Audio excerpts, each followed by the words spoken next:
सो थोड़ा सा नेक्स्ट हमारा जो बचा है वो है कि एक जो बार मैग्नेट होता है, ये आपके सामने देखिए, दिस इज़ बार मैग्नेट। ये ठीक है, इसमें ये साउथ पोल है, ये नॉर्थ पोल है। ठीक है, इसका लेंथ यदि एल लिया गया है यहाँ पे, तो मेरे पास एक करंट कैरिंग सोलेनॉइड है। ये देखिए, ये आपको दिख रहा है यहाँ पे। So this is current carrying solenoid. ठीक है, और इसका लेंथ भी एल ही है। ठीक है, बेसिकली हम पढ़ने जा रहे हैं कि जो एक बार मैग्नेट है, बार मैग्नेट as an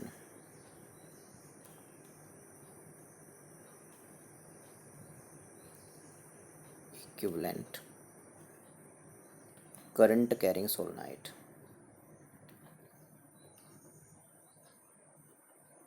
ये मतलब ये हो गया बोलने का कि जो करंट कैरिंग सोलेनॉइड है वो बार मैग्नेट की तरह बिहेव करता है। ये आपने यहाँ शो करना है। ठीक है, करंट कैरिंग सोलेनॉइड है, जैसे ये कॉइल है, इसमें टर्न्स हैं। देखिए, इसमें करंट आई चल रहा है, दिख रहा है आपको ये करंट आई। ठीक है, सो आपको मैंने बताया है कि एक करंट लूप जो होता है, बेसिकली करंट लूप, वो एक मैग्नेटिक डाइपोल की तरह बिहेव करता है। पता है आपको ये? सो यदि वो मैग्नेटिक डाइपोल की तरह बिहेव कर रहा है, कौन? करंट लूप, तो यहाँ जितने लूप आपको दिख रहे हैं उतने ही स्मॉल स्मॉल मैग्नेट्स बन जाएंगे। ये देखिए, because each turn will behave like a small magnetic dipole. देखिए, ये देखिए, जैसे ये है, ये दूसरी टर्न ने भी स्मॉल मैग्नेटिक डाइपोल बना दिया, तीसरी ने भी स्मॉल मैग्नेटिक डाइपोल बना दिया, ऐसे। सो जितनी नंबर ऑफ टर्न्स होंगी इस करंट कैरिंग सोलेनॉइड में, this is a current carrying solenoid, जितनी इसमें टर्न्स होंगी उतने ही स्मॉल मैग्नेट्स बन जाएंगे यहाँ पे। So each turn of this solenoid is equivalent to a small magnetic dipole having S and N pole. ठीक है, सो अब ध्यान से देखेंगे यहाँ पे। अब ये जो नॉर्थ पोल है इसका, ये जो पहले वाला स्मॉल मैग्नेट दिख रहा है आपको, these are tiny magnets, small magnets हैं। इसका जो यहाँ पे ये एन जो है, इस एस को न्यूट्रलाइज कर देगा। ये एन इस एस को न्यूट्रलाइज कर देगा, बिकॉज जितना पोल स्ट्रेंथ इसका होता है, यदि वो पॉजिटिव है, उतने पोल स्ट्रेंथ एस का होता है, तो वो नेगेटिव होगा। इसका माइनस एम है पोल स्ट्रेंथ, और इसका प्लस एम, तो कैंसिल हो गया। वैसे ये भी कैंसिल हो गया, ये भी। सो जो अंदर वाले दिख रहे हैं आपको स्मॉल मैग्नेट्स का, जो नॉर्थ पोल है वो दूसरे स्मॉल मैग्नेट के साउथ पोल को न्यूट्रलाइज कर देगा। अब आपको क्या दिखा, देखो, this is now equivalent to, अब आपको सिर्फ एक साउथ दिख रहा है और एक नॉर्थ नॉर्थ दिख रहा है। सो ये बना दिया, देखो। So this all arrangement is equivalent to what? Simply ये south pole at one end end north pole at another end. ठीक है, और उसकी जो लेंथ वही होगी जो सोलेनॉइड की थी, वो कितनी थी? एल। मतलब इन दोनों पोल्स के बीच का डिस्टेंस वही होगा जो इस सोलेनॉइड का लेंथ था। ठीक है, सो ये सीखा आपने यहाँ से कि करंट कैरिंग सोलेनॉइड एक बार मैग्नेट की तरह, एक बार मैग्नेट की तरह बिहेव करता है।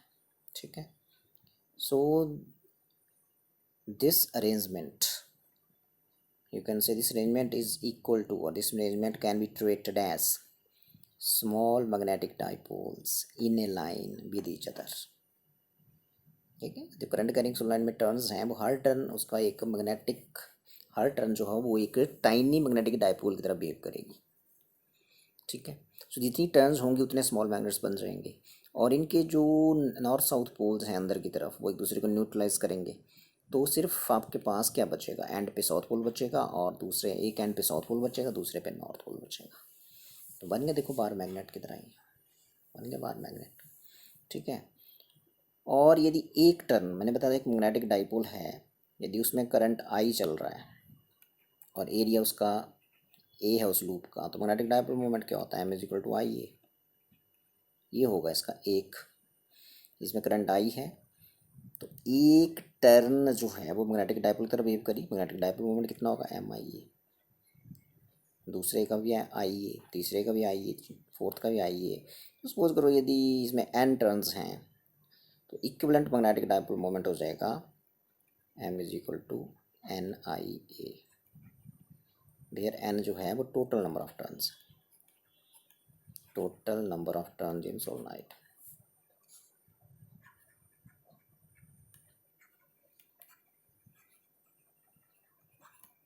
ठीक है, सो ये बताया मैंने आपको यहाँ पे कि एक टर्न एक करंट लूप जो है basically that is behaving like a magnetic dipole. तो यदि इसका एरिया ए है और करंट इसमें आई चल रहा है, करंट आई दिख रहा है, हर टर्न में करंट आई एंटर हो रहा है, तो मैग्नेटिक डाइपोल मोमेंट क्या हो जाएगा हर इस स्मॉल मैग्नेटिक डाइपोल का आई ए। सो ये तो एक लाइन पे है सारे अरेंज्ड, तो टोटल मैग्नेटिक डाइपोल मोमेंट क्या हो जाएगा इसका, इस करंट कैरिंग सोलेनाइड का, M is equal to N I A. ठीक है। सो यदि फिर मैं इसकी जो मैग्नेटिक फील्ड है बार मैग्नेट की, इसको प्लॉट करते हैं हम with the help of compass needle. Practical था ये, अब नहीं है। कंपास नीडल रखिए, एक शीट लीजिए, ड्राइंग शीट, ठीक है, एक वाइट पेपर शीट लीजिए और उसके ऊपर बिल्कुल सेंटर में मैग्नेट को रखिए और यहाँ कंपास को रखते जाइए और प्लॉट करते जाइए। उसका जो नॉर्थ पोल का मूवमेंट है उसको डॉट लगाते जाइए, लगाते जाइए, लगाते जाइए, नीचे रखिए ऐसे। तो ये है मैग्नेटिक फील्ड जो एक बार मैग्नेट की दिखती है ऐसे, this are magnetic lines actually. ठीक है। करंट कैरिंग सोलेनोइड के केस में भी इसमें करंट है, अभी सोलेनोइड है, देखो इसमें करंट है, ये देखो करंट आई एंटर हो रहा है यहाँ पे। तो इसकी फील्ड भी प्लॉट करिए with the help of this compass needle, you will find दोनों की जो मैग्नेटिक लाइंस ऑफ फोर्स हैं बिल्कुल सेम आती हैं। तो magnetic field produced by this bar magnet is very similar, or you can say is identical to magnetic field produced by this current carrying solenoid. Therefore we can say that this current carrying solenoid behaving like a bar magnet. ठीक है। और इसका equivalent magnetic dipole moment होगा N I ए। आई इसमें current चल रहा है, हर turn का एरिया ए है और टोटल नंबर ऑफ टर्न जो है इसमें वो एन है। So equivalent magnetic dipole moment हो जाएगा, you can say net magnetic dipole moment. So ये सीखा आपने यहाँ से कि एक बार मैग्नेट जो है वो ये इक्विवेलेंट है करंट कैरिंग सोलेनोइड के। जैसे मैग्नेटिक फील्ड एक बार मैग्नेट प्रोड्यूस करता है, जैसे मैग्नेटिक फील्ड एक करंट कैरिंग सोलेनोइड प्रोड्यूस करता है। ठीक है। सो ये रह गया था थोड़ा सा, तो उसको आपने देख लिया। उसके बाद थोड़े से न्यूमेरिकल्स करेंगे और एक और यहाँ 2-4 क्वेश्चंस हैं वो भी करेंगे। ठीक है। सपोज करिए क्वेश्चन है, जैसे ये क्वेश्चन है यहाँ पे,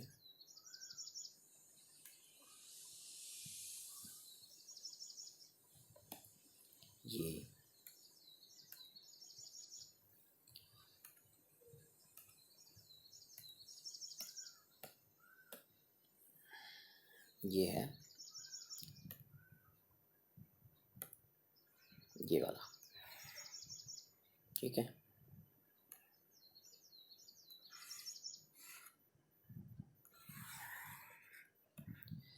तो इस क्वेश्चन को देखते हैं, इसको आपने नोट कर लेना है, यहाँ पे इसके नोट्स नहीं दिए जाएंगे, आपने वीडियो देख के ये सारी चीज़ें अपनी फेयर कॉपी पे लिखनी है। ठीक है। सो अब नेक्स्ट मैं यहाँ पे आपको बताने जा रहा हूँ कि ये क्वेश्चन है, देखिए ज़रा ध्यान से। How does pole strength and magnetic moment of each part of bar magnet change if it is cut into 2 equal pieces along its length. Simple है, देखिए ये मैग्नेट था, इसकी लेंथ कितनी थी, 2L थी। साउथ और नॉर्थ पोल के बीच का डिस्टेंस 2L था। अब इसको इसकी लेंथ के अलॉन्ग काटा हमने, ऐसे ऐसे काटा इसको ऐसे, तो ये 2 पीस दिखेंगे आपको।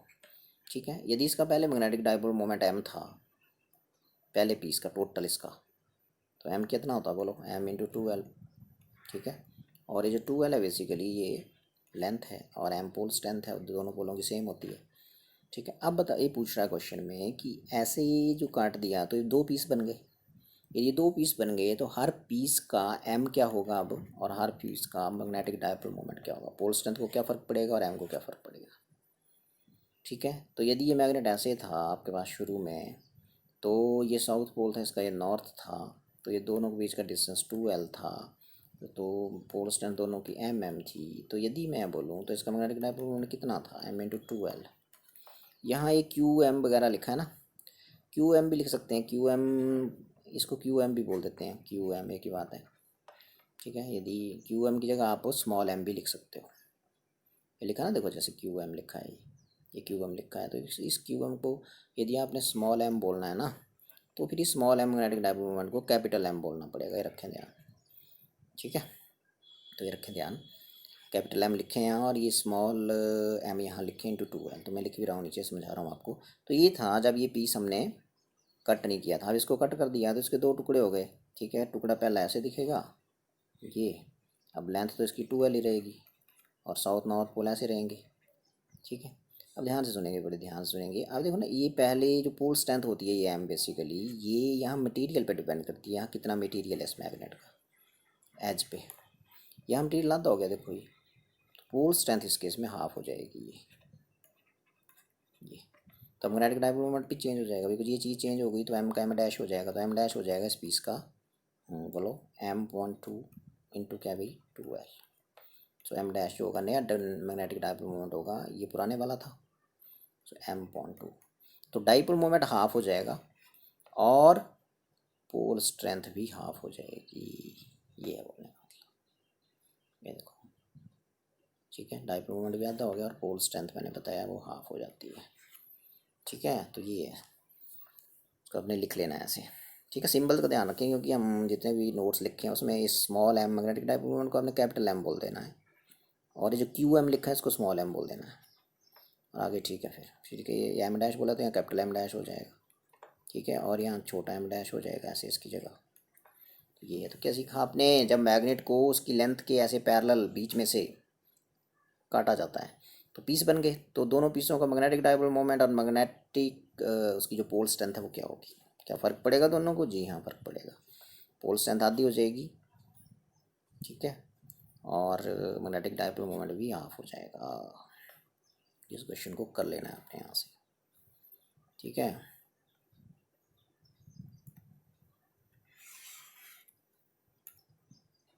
ये इसी की तरह एक और क्वेश्चन है, वो है ये,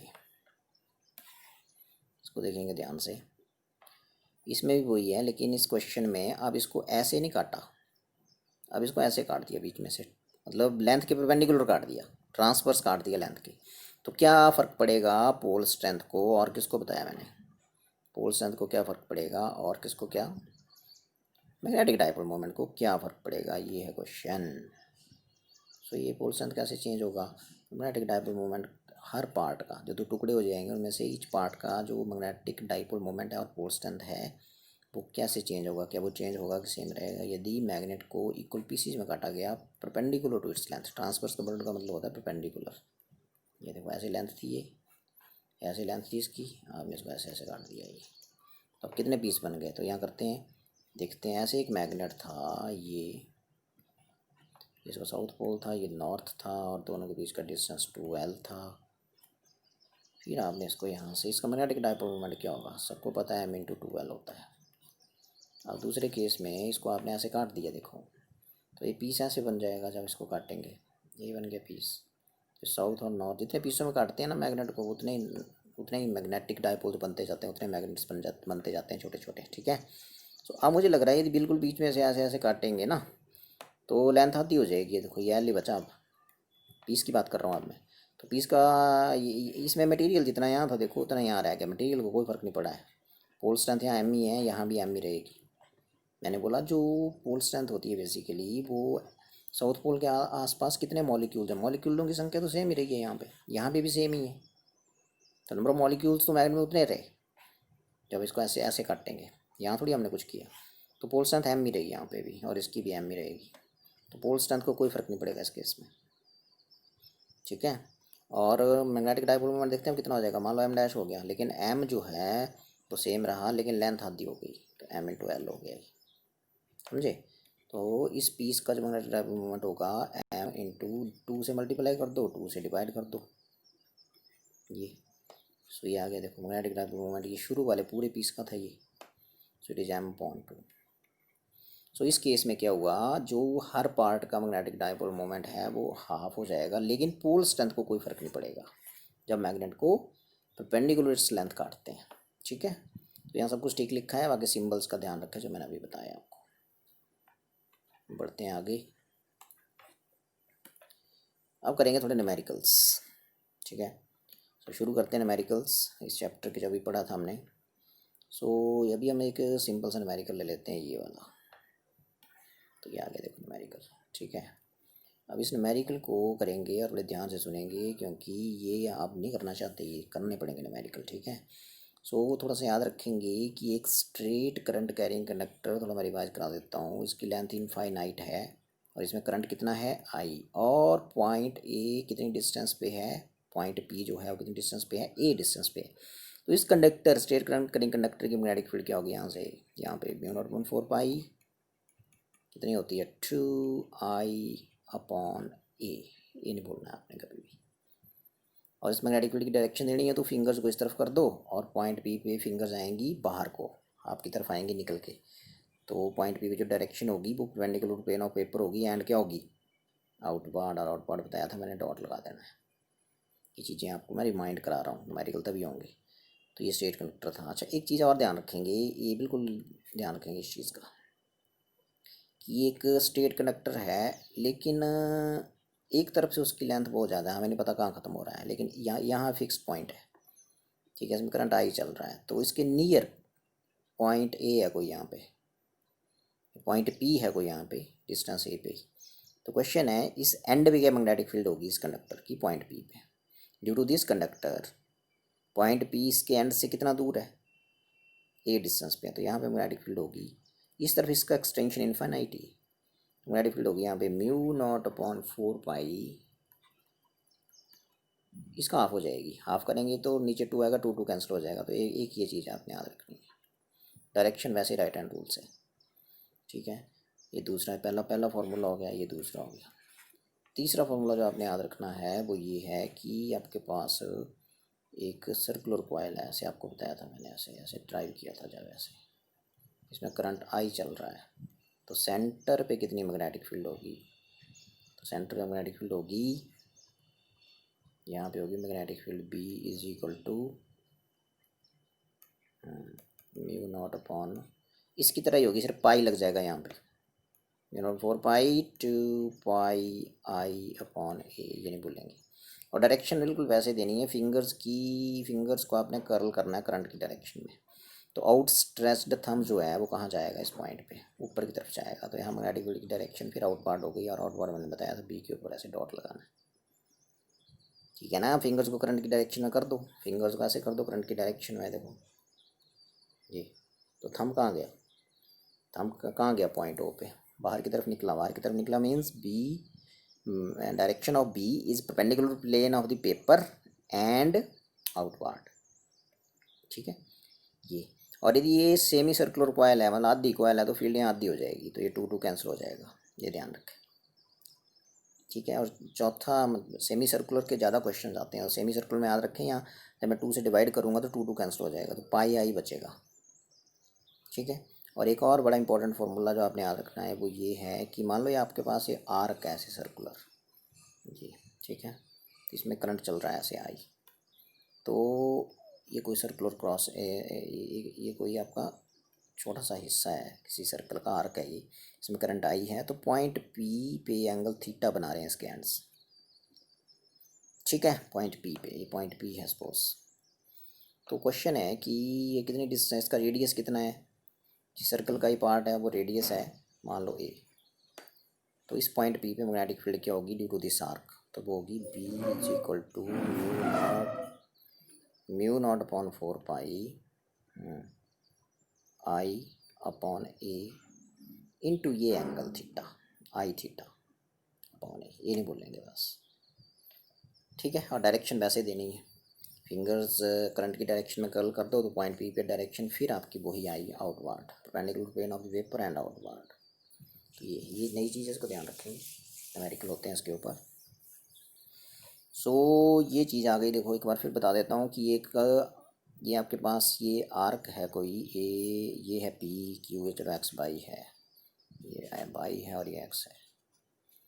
तो इस आर्क में करंट कितना चल रहा है बोलो, कंडक्टर ही है ये, लेकिन ये ऐसे आर्क शेप में है, इसमें करंट आई चल रहा है। तो बताओ पॉइंट पी के ऊपर जो मैग्नेटिक फील्ड होगी इसके एंड्स ने कितना एंगल बनाया है यहाँ पे थीटा, कितने दूर, कितना इसका रेडियस कितना है, ये है। तो मैग्नेटिक फील्ड इस पॉइंट पे ही होगी, आई थीटा अपॉन ए, याद रखें, ठीक है। तो ये फॉर्मूले आप याद रखेंगे तो आपका काम हो जाएगा।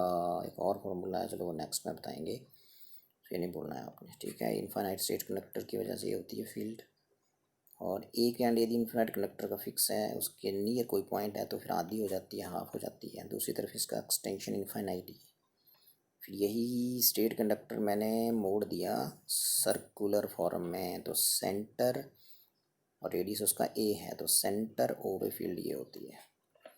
और फिर आर्क की वजह से बताया मैंने, यदि आर्क शेप में कंडक्टर तो इस पॉइंट पी पे ये एंगल थीटा है, यदि ये फील्ड होती है। ठीक है, सो ये चीज़ें लगेंगी जो आपने करनी है। तो अब इस न्यूमेरिकल को देख लेते हैं जो सामने है न्यूमेरिकल। ये इसके नोट्स नहीं मिलेंगे, यहीं से नोट करने हैं कॉपी पे। सो ये देखिए न्यूमेरिकल बड़ा सिंपल सा, स्ट्रेट वायर, स्ट्रेट वायर है जिसमें करंट कितना है बोलो, कितना एम्पियर है, 12 ampere, mean I is equal to 12 ampere. Is bent into a semicircle, देखो सेमी सर्कल बना दिया इसका ऐसे, ये स्ट्रेट थी पहले, ये लॉन्ग कंडक्टर है, इसकी लेंथ बहुत ज़्यादा है, ऐसे सपोज करेंगे यहाँ। ठीक है, लिखा नहीं है, लॉन्ग लॉन्ग वर्ड होना चाहिए। सो क्वेश्चन ये आ रहा है नेक्स्ट की रेडियस कितना है इसका, भी दिया 2 centimetre. What is the direction of magnitude of magnetic field at the centre of the arc. यहाँ पे क्या होगी मैग्नेटिक फील्ड, वेरी सिंपल। देखो भाई यहाँ पे रेडियस दिया हुआ है 2 सेंटीमीटर, 2 इंटू 10⁻² मीटर हो गया वो। ठीक है, अब यहाँ और ध्यान से देखेंगे कि ये स्ट्रेट कंडक्टर है, स्ट्रेट कंडक्टर की अपने ऊपर फील्ड नहीं होती, ध्यान रखना। और यदि उस लाइन को एक्सटेंड भी कर देना आगे तक ऐसे ऐसे, उस लाइन के ऊपर कोई भी पॉइंट होगा तो ये इस कंडक्टर की मैग्नेटिक फील्ड वहाँ होगी नहीं। करंट इसमें चल रहा है 12 एम्पीयर। ठीक है, ऐसा इसलिए होता है बिकॉज छोटी सी लेंथ यदि मैं यहाँ ले लूँ DL, तो यहाँ से ऑब्जर्वेशन पॉइंट मान लो ये है, तो डिस्टेंस R होता है वो। ठीक है, और DL ये है, तो DL और R वेक्टर बेसिकली एक ही लाइन पे चले गए, DL और R एक ही पे चले गए। और आपने बॉयल-सेवर्ट लॉ में पढ़ा है कि जो मैग्नेटिक फील्ड होती है छोटे से एलिमेंट, करंट एलिमेंट की वजह से वो होती है μ/4πI/r³। और वेक्टर फॉर्म बता रहा हूँ मैं आपको, वेक्टर फॉर्म में यहाँ DL क्रॉस R था, तो यहाँ DL और R जो है बेसिकली वो एक ही लाइन पे हैं, तो उनके बीच एंगल या तो 0 डिग्री होगा या 180 होगा। ठीक है, और क्रॉस प्रोडक्ट साइन होता है साइन थीटा, तो साइन 0 डिग्री और साइन 180 जो है दोनों ही क्या होते हैं, 0। सो इसका मतलब इस कंडक्टर की वजह से कोई मैग्नेटिक फील्ड नहीं आएगी यहाँ, 0। इस कंडक्टर की वजह से भी यहाँ कोई मैग्नेटिक फील्ड नहीं आएगी, 0, बिकॉज एंगल या तो DL और R में एंगल है तो 0 डिग्री बनेगा या 180 बनेगा। ठीक है, तो अब सिर्फ बच गई कौन, सेमी सर्कुलर कॉइल। तो सेमी सर्कुलर कॉइल की वजह से मैंने बताई आपको B इज इक्वल टू μ0/4π, हाँ 2 नहीं आएगा, 2 कैंसिल हो जाएगा, तो πI/A, ये इसका रेडियस है। सो इसकी वैल्यू तुम्हें पता ही है, μ0/4π की वैल्यू कितनी बताई थी, 10⁻⁷, और I की वैल्यू ऊपर से देखो 12 या पाई आगे, पाई की वैल्यू 3.14, और A की वैल्यू दी हुई है, देखो A मीन्स रेडियस है, सो इट इज़ 2 इंटू 10⁻², तो इतनी फील्ड आ जाएगी टेस्ला में। और इसकी जो डायरेक्शन होगी वो मैंने बताया कि फिंगर्स को आपने कर्ल कर देना है, और या तो परपेंडिकुलर ऊपर को होगी या नीचे को होगी। ठीक है, तो इस केस में होगी अंदर को। ठीक है, करंट की डायरेक्शन ऑफ फिंगर्स को मोड़िए, तो करंट की डायरेक्शन ऑफ फिंगर्स को मोड़िए इधर को, राइट हैंड की, और देखो आउट स्ट्रेच थंब इस पॉइंट O पे किधर को जाता है, अंदर को जाएगा थंब। ठीक है, सो मैग्नेटिक फील्ड की direction perpendicular to the plane of the paper, and अंदर को क्या बताई थी मैंने, B के ऊपर क्रॉस लगाएंगे और सर्कल लगाएंगे। तो ये था numerical simple. But would the answer if wire is went in opposite way. Opposite way का मतलब है यदि इसको ऐसे वेंट करते हैं, ऐसे ऐसे ऐसे, तो फिर क्या होना था, करंट तो ऐसे चल रहा है, मैग्नीट्यूड तो फील्ड का ही होना था, लेकिन डायरेक्शन हो जानी थी उलट, बिकॉज अब आपका थंब अंदर को जाना था, कौन से पॉइंट पे, इस पॉइंट O पे। ठीक है, तो अब आपने यहाँ पे मैग्नेटिक फील्ड सेम होगी, यही होगी, लेकिन यहाँ पे जो फील्ड होनी थी सेंटर पे वो बेसिकली B और dot, perpendicular plane of the coil and outward, ये फ़र्क होता। ये दूसरे का आंसर भी हो गया, देखो पहला भी हो गया। ठीक है, चलो आगे बढ़ते हैं। लो नेक्स्ट क्वेश्चन लो, ये देखो, ये ले लो नेक्स्ट क्वेश्चन। तो ये है नेक्स्ट क्वेश्चन आपका, ये चलो इसको सीधा करो, ये आ गया। सो यहाँ से फिर ये ले लो पेन और शुरू करो काम। Find the field at the centre of the semi circular arc, यहाँ भी फील्ड निकालेंगे भी आप। और देखो ये कंडक्टर इनफाइनाइट लेंथ का आगे तक जा रहा है ऐसे, इसका ये बीच में से इधर को आ रहा था, इसको मोड़ दिया यहाँ सेमी सर्कुलर आर्क में ऐसे। तो यहाँ फील्ड पता करनी है, करंट इसमें आई है, इसके 3 पोर्शन के नाम लिख दिए। ये कंडक्टर इधर को दिख रहा है A है, ये बीच में जो सेमी सर्कुलर आर्क में बेंड किया ये B है, और जो इधर को जा रहा है वो C है। तो तीनों की वजह से फील्ड पता करेंगे। ठीक है। सो जो नेक्स्ट क्वेश्चन था हमारा वो था ये, calculate the magnetic field at the center of semicircular wire of radius r as shown in figure. Straight wires are of infinite length, इनकी जो लेंथ है वो इनफाइनाइट है ऐसे। ठीक है, स्ट्रेट वायर थी ऐसे, लेकिन यहाँ से इसको सेमी सर्कुलर रूप दे दिया आपने। ठीक है ना, सेमी सर्कुलर फॉर्म में इसको बेंड कर दिया, यहाँ पे मोड़ दिया ऐसे। क्वेश्चन ये है कि यहाँ सेंटर पे फील्ड पता करो यहाँ पे। तो आपको पता ही है कि ये एक इनफाइनाइट लेंथ का कंडक्टर है एक साइड को, और एक इसके एंड पे पड़ेगा। एंड पे पड़ेगा तो डिस्टेंस कितना होगा, आर ही होगा ना ये। और ये भी इसके एंड पे पड़ेगा ये। ठीक है,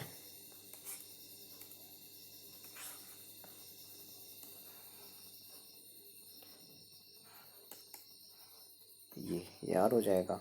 और ये भी इन्फिनिट लेंथ का कंडक्टर है एक तरफ को, और दूसरी तरफ को ये डिस्टेंस इसके एंड पे पड़ेगा। ये एंड से कितना दूर है, भी आर है। तो कंडक्टर ए की मैग्नेटिक फील्ड यहाँ होगी, तो आपको पता है सी की भी होगी। तो कंडक्टर ए की लिख रहा हूँ, magnetic field of conductor A at point O, ऐसे लिखना है, जो नॉट अपॉन 4 पाई एंड कितनी आएगी आगे बोलो, एंड पे कितनी बताई थी मैंने, 2I/A होती है पूरे कंडक्टर की ना, इनफाइनाइट लेंथ के कंडक्टर की किसी पॉइंट पे जो डिस्टेंस ए पे है। तो यहाँ हाफ हो जाएगी, तो I/R है, यहाँ डिस्टेंस ये हो जाएगी। ठीक है, और इसी तरह बी, इस कंडक्टर की बताओ सी की पॉइंट ओ पे, तो B C is equal to μ0/4 pi, हाँ बोलो, I/R, सेम ही हो जाएगी। ठीक है, और डायरेक्शन इस पॉइंट पे फिंगर्स को थंब को करो करंट की डायरेक्शन में, तो फिंगर्स पॉइंट ओ पे बाहर की तरफ आएंगी, तो टेंजेंट मेरी तरफ आएगा। इसका मतलब डायरेक्शन जो होगी वो होगी perpendicular to plane of the paper and outward. Outward ऐसे देखते हैं दोनों की, इसकी वजह से भी यहाँ आउटवर्ड, इसकी वजह से भी यहाँ जो मैग्नेटिक फील्ड की डायरेक्शन होगी वो आउटवर्ड होगी। ठीक है, तो ये सर्कल के अंदर डॉट लगाएंगे। और तीसरी होगी किस कंडक्टर की फील्ड होगी, अब इस सेमी सर्कुलर आर्क की होगी, अब यहाँ पॉइंट पे। तो ये आर्क बी है, तो बी बी बोल देते हैं इसको। ठीक है, μ0/4 पाई बोलो क्या होती है, आधी हो जाएगी, 2 पाई I/R होता है ना, 2 नहीं होगा, पाई I/R। और इसकी डायरेक्शन फिंगर्स को टर्न करो करंट की डायरेक्शन में, तो थंब जाएगा अंदर को, अंदर को means cross, perpendicular to the plane of the paper and inward।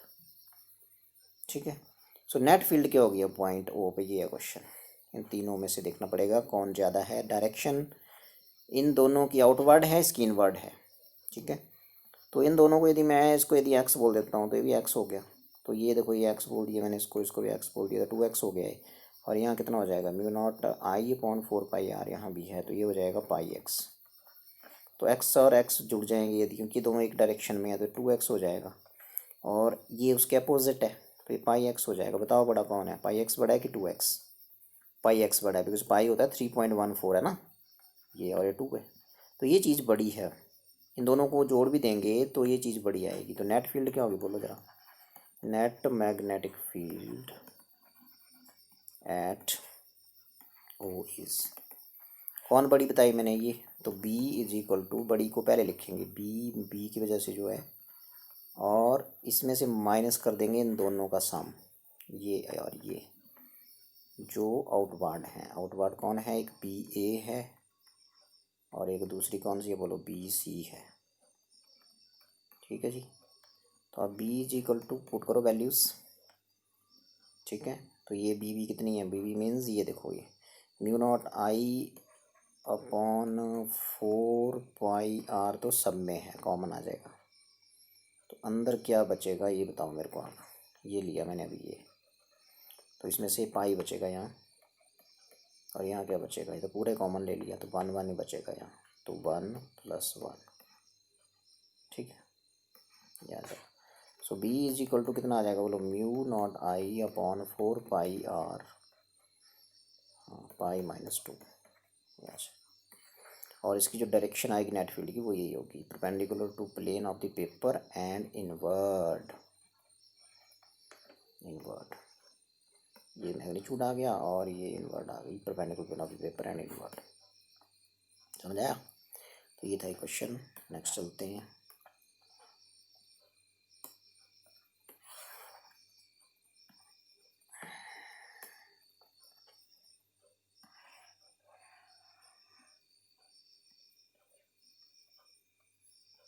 सो ये हो गया, उसके बाद ये भी हो गया है, ये तो हो चुका है।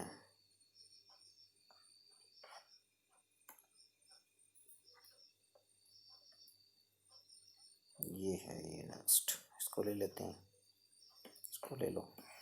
तो इसको देखो बड़े ध्यान से आप, ठीक है। So a part of infinite long wire, देखो वैसे ही है ये देखो यहाँ से इसको आपने, हाँ ये यहाँ से सर्कल बना दिया इसका, ठीक है, और करंट ऐसे गया इसमें, ठीक है। तो ये ऐसे गया और फिर यहाँ से सर्कुलर रूप में ऐसे इसको मोड़ दिया गया और फिर ये यहाँ से ऐसे इधर कर दिया गया सीधा। ये इनफाइनाइट लेंथ है, करंट ऐसे जा रहा है, ठीक है। और इसमें करंट ऐसे जा रहा है, पॉइंट पी पे ओ पे फील्ड पता करनी है, डिस्टेंस कितना है, आर है, ठीक है। तो इस सर्कुलर कॉइल की कितनी होगी, B1 बोल देते हैं पॉइंट पी पे, और इसकी वजह से B2 बोल देते हैं, क्योंकि इस कंडक्टर के एंड पे पड़ेगी ये। यदि मैं यहाँ से इसका टुकड़ा कर दूँ और इस कंडक्टर के भी एक एंड पे पड़ेगी, एक तरफ इनफाइनाइट लेंथ है, तो इसको B3 बोल देता हूँ मैं, ठीक है। तो पॉइंट ओ पे B1 कितना होगा, इस सर्कुलर कॉइल की वजह से कितनी होगी, वो आपको पता है, mu not upon 4 pi 2 pi upon water distance are.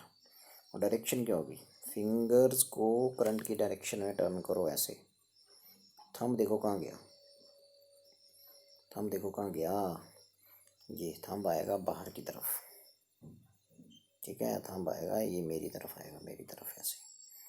तो इसका मतलब परपेंडिकुलर टू, तो इस सर्कुलर कॉइल की जो मैग्नेटिक फील्ड होगी ना सेंटर ओ पे, उसकी डायरेक्शन क्या होगी, perpendicular to plane of this coil and outward, outward में ये, ठीक है। अभी देखो ना यहाँ पे करंट चला गया ऐसे, ठीक है, और फिर ऐसे फिर आ गया इधर को। तो यदि दो तरीक़ों से कर सकते हैं इसको, या तो पूरे स्ट्रेट कंडक्टर की यहाँ बताओ कितनी होगी, ठीक है, या तोड़ तोड़ के करनी है तो भी। तो यदि मैं B2 की बात करूँ, एक तरफ वो एक्सटेंड कर रहा है इनफाइनाइट, तो इसके एंड पे पड़ा ये पॉइंट, और इसके इस कंडक्टर के एंड पे ये पड़ा पॉइंट। तो B2 आ जाएगा आपके पास mu not upon 4 pi, end पे आपको पता ही है 2 आई होता है वहाँ पे, हाफ हो जाती है ना। और इसकी डायरेक्शन क्या होगी, फिर थंब की डायरेक्शन में कर दो करंट को, ठीक है, करंट की डायरेक्शन थंब को कर दो, तो यू विल फाइंड की पॉइंट हो गए फिंगर्स फिर बाहर की तरफ आएंगी, ठीक है। और वैसे ही B3 बताओ कितनी होगी, B3 इस कंडक्टर की मैग्नेटिक फील्ड इसके एंड पे पड़ रहा है पॉइंट, तो यही होगी same, mu not upon 4 pi upon R, ठीक है। सो ये नेट फील्ड कितनी होगी, फिर तीनों को ऐड कर दो, एक ही डायरेक्शन में तीनों outward outward of net magnetic field at O is, उसकी डायरेक्शन भी बाहर की तरफ ही होगी, और वो होगी इन तीनों का सम, B1 B2 B3। कॉमन क्या है, mu not upon 4 pi, mu naught upon 4 पाई ना, आई भी कॉमन है, आर भी कॉमन है, ये कॉमन है। अंदर क्या बचा, B1 में अंदर बच रहा है 2 पाई, और यहाँ बच रहा है 1, और यहाँ बच रहा है 1,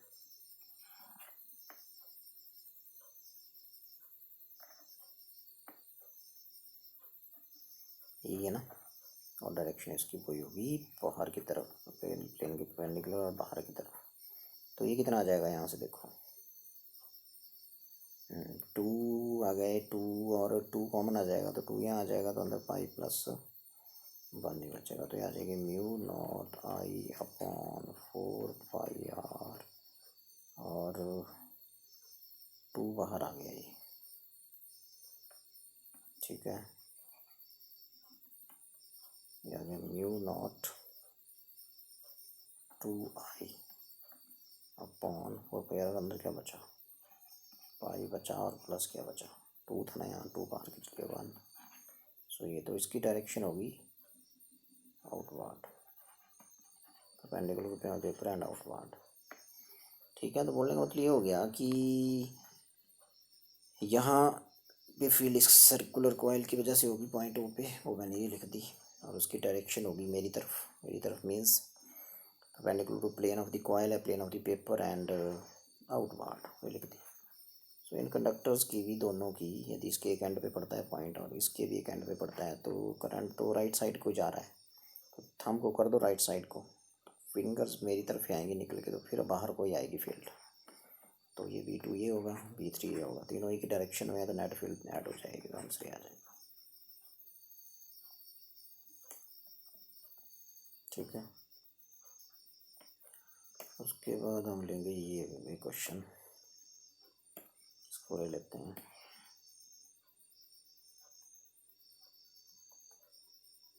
ठीक है,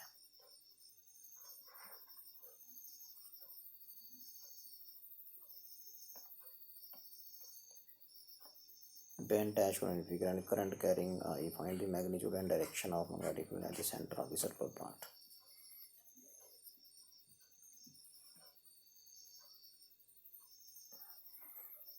तो इसको हम ऐसे करेंगे और ऐसे है ये बेसिकली ऐसे। ठीक है, ये सेंटर है स्क्वायर का, ये पॉइंट यहाँ लगना है। ठीक है, तो ये डिस्टेंस r है, इसमें करंट ऐसे जा रहा है। तो एक बार फिर यहाँ पे इसकी B1 बोल दो, इसकी B2 बोल दो, इसकी B3 बोल दो। B1 सर्कुलर कॉइल की कितनी होगी बोलो, mu not upon 4 pi 2 pi I upon 1 R, यही होगी ना। और डायरेक्शन क्या होगी, डायरेक्शन होगी इनवर्ड, बिकॉज फिंगर्स को हाँ इस डायरेक्शन में करो तो थंब पॉइंट ओ पे अंदर की तरफ ही जाएगा, तो ये inward. And but what B2, ये इनफाइनाइट लेंथ का कंडक्टर है, एक तरफ को इसके एक एंड पे पड़ेगा ये, तो B2 क्या होगा, यहाँ B2 होगा म्यू नॉट अपॉन 4 पाई 2i होता है फुल में, और यहाँ हो जाएगा I अपॉन आर। डायरेक्शन बोलो, हाँ इस तरफ करेंगे फिंगर्स को तो बाहर की तरफ आएगी डॉट। B3 क्या होगी बोलो, B3 भी डॉट, तो आ जाएगी वैल्यू सेम। ठीक है, तो बताओ अब ज़्यादा कौन है, ये ज़्यादा है कि अंदर वाली, ये आउटवर्ड है, ये इनवर्ड है। इनवर्ड वाली में क्या आ रहा है देखो यहाँ। ठीक है, इन दोनों को ऐड करके देख लो कितना आ जाएगा। ठीक है, इन दोनों को मैं यदि ऐड करूँगा तो मेरे पास आ जाएगा यहाँ 2 आ जाएगा, पर यहाँ 2 है पाई है, तो इसका मतलब ये ज़्यादा है। तो नेट मैग्नेटिक फील्ड होगी ओ पे, ये हो जाएगी देखो B = ज़्यादा कौन है, B1 कहाँ है, perpendicular plane of paper and inward, तो इनवर्ड ही जाएगी नेट फील्ड भी। और इनसे माइनस कर देनी है जो आउटवर्ड कितनी है, तो एक B2 है और एक कौन है, B3 है। पुट करिए values and get your answer. बोलो भी कॉमन क्या है, mu not upon 4 pi I upon R, ये कॉमन है, तो यहाँ क्या बचेगा, I upon R means 2 pi बचेगा यहाँ पे, और माइनस यहाँ क्या बचेगा, यहाँ फिर वही बचेगा 1 + 1। ठीक है, फिर आ गया, तो कितनी आई फिर ये बोलो, 2 आ गया, 2 यहाँ से कॉमन ले लो, तो आ जाएगा म्यू नॉट अपॉन 4 पाई, हाँ 2 कॉमन आ गया, 2i upon R pi, yes minus 2 पर 2 तो बाहर निकाल लिया, ये आएगा आंसर। और डायरेक्शन आ जाएगी इसकी outward, perpendicular plane of paper and outward. ठीक है, लगा पता। तो इस कंडक्टर की, इस सर्कुलर कॉइल की यहाँ पे आ जाएगी, ऐसे फिंगर्स को घुमाइए, थंब देखो पॉइंट ओ पे अंदर को गया इनवर्ड, और ये फील्ड की मैग्नीट्यूड होती है, और इस स्ट्रेट कंडक्टर के एंड के ऊपर आएगा पॉइंट, तो इसकी ये आ जाएगी। और डायरेक्शन हमको कर दो ज़रा करंट की डायरेक्शन में, ये करंट है, ये भी करंट है, तो आप देखेंगे कि ओ पे फिंगर्स बाहर की तरफ आएंगे तो टेंजेंट मेरी तरफ आएगा, मेरी तरफ आएगा means outward, perpendicular plane of paper and outward. वैसे ही V3 की आ जाएगी इसकी यहाँ पे। तो इनवर्ड वाली जो फील्ड है वो कम है और आउटवर्ड वाली ज़्यादा है, तो ज़्यादा से कम को आप माइनस कर दो, नेट फील्ड आ जाएगी। और नेट फील्ड उसी डायरेक्शन में आएगी जिस तरफ ज़्यादा वाली है। ज़्यादा वाली कौन थी? ये कहाँ थी? आउटवर्ड, तो आउटवर्ड होगा। ठीक है, सो यदि हम नेक्स्ट चलें तो देखो ये क्वेश्चन है नेक्स्ट। इंटरेस्टिंग क्वेश्चन होते हैं, मज़े आते हैं इनको करने के। तो उन लोगों को पता नहीं क्यों ये चीज़ें टफ लगती हैं, इज़ वेरी सिंपल। ठीक है, तो इसका इस क्वेश्चन को देख लेते हैं आप। ये देखो, ठीक है, ये है, पढ़िए इसको ध्यान से। सो ये find the magnetic field at O due to current I through the circuit. अब इसमें देखो ये कंडक्टर यहाँ से चल रहा है, ए से बी, फिर बी से सी, फिर सी से डी एंड बैक टू ए, ऐसे है। इसकी वजह, इसमें करंट आई चल रहा है तो यहाँ पॉइंट ओ पे फील्ड पता करनी है। ठीक है, तो इन स्ट्रेट कंडक्टर्स की तो यहाँ नहीं होगी। मैंने बताया है कि स्ट्रेट कंडक्टर अपने ऊपर मैग्नेटिक फील्ड कैरी नहीं करता, और उस लाइन को आगे प्रोड्यूस करते हैं तभी मैग्नेटिक फील्ड लाइन के हर पॉइंट पे क्या होती है? ज़ीरो होती है। वैसे इसकी भी नहीं होगी यहाँ पे, ओ पे। कौन से बचे? दो, एक आर्क बची आपकी डी ए, इसमें करंट डी से ए की तरफ है, ये आर्क एक्चुअली ऐसे है ये, और ये एक बची जिसमें करंट बी से कहाँ है? सी की तरफ, ये इसमें ऐसे है, आई है करंट।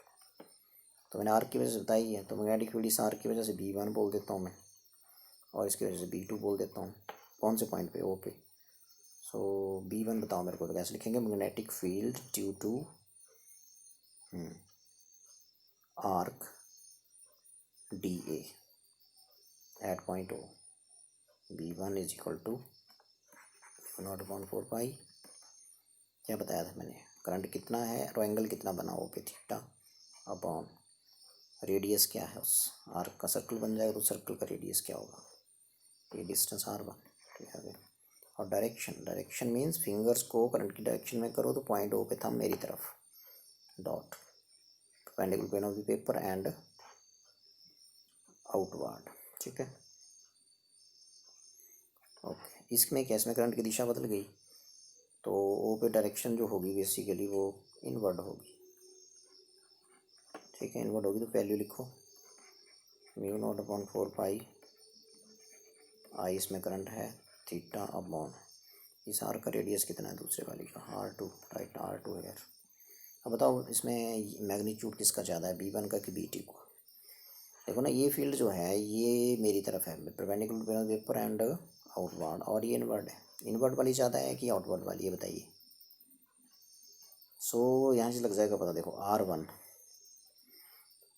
ठीक है, R1 कम है, ये जो नज़दीक होगा ना पॉइंट ओके उसकी फील्ड ज़्यादा होगी, डिस्टेंस कम होगा, इसका डिस्टेंस कम है तो फील्ड ज़्यादा है। इसका मतलब कौन सी ज़्यादा है? ये आउटवर्ड वाली ज़्यादा है।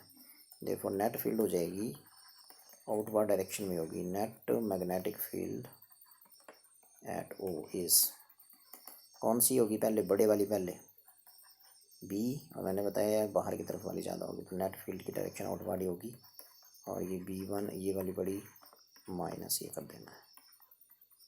ठीक है, put the values common, μ0/4 pi I upon I theta, 1/R1 minus 1/R2, और डायरेक्शन मैंने बता दी इसकी कि will be perpendicular plane of the paper and outward. ये था, वेरी सिंपल। ठीक है, इस आर्क की वजह से फील्ड पॉइंट ओ पे निकाली, उसकी डायरेक्शन आउटवर्ड, और इसकी वजह से क्या होगी? इनवर्ड। आउटवर्ड वाली ज़्यादा होगी, so net field outward direction में होगी। इन दोनों का डिफरेंस बड़े को पहले लिखना है। ठीक है, तो ये आ गया। उसके बाद देखो, उसके बाद ये आ जाएगा आपको इसी की तरह नेक्स्ट क्वेश्चन है ये, इसको ले लेते हैं, फिर इसको ये ध्यान से देखेंगे इसको। तो ये है क्वेश्चन, देखो, find magnetic field intensity at this point O to do a conductor having current I, और इस शेप में है कंडक्टर। देखो ये यहाँ गलत है एक्चुअली, ऐसे होगा एरो, इधर इधर को लगाया एरो इसमें। यहाँ से चला ये करंट, देखो ऐसे चला, फिर ये आ गया ए से बी, फिर यहाँ से यहाँ आ गया ऐसे, यहाँ से फिर मुड़ गया इधर को, यहाँ फिर पहुँच गया करंट और फिर यहाँ से इधर को चला गया है ना, और यहाँ से फिर मुड़ गया, देखो ये ऐसे, यहाँ से फिर नीचे की तरफ ऐसे। तो ये है कंडक्टर। कंडक्टर दिखना चाहिए पहले तो आपको। तो ये कंडक्टर दिख रहा है आपको, जहाँ एरो लगे हैं देखो, ये जहाँ कर्सर चल रहा है ये कंडक्टर दिख रहा है आपको। ये इसकी वजह से नेट फील्ड पता करनी है ओ पे। तो बताया मैंने कि स्ट्रेट पार्ट की फील्ड तो यहाँ जीरो हो जाएगी, इस स्ट्रेट पार्ट की भी, स्ट्रेट पार्ट की भी, ये स्ट्रेट पार्ट और दूसरा डी ई पार्ट जो है इसकी जीरो हो जाएगी यहाँ पे।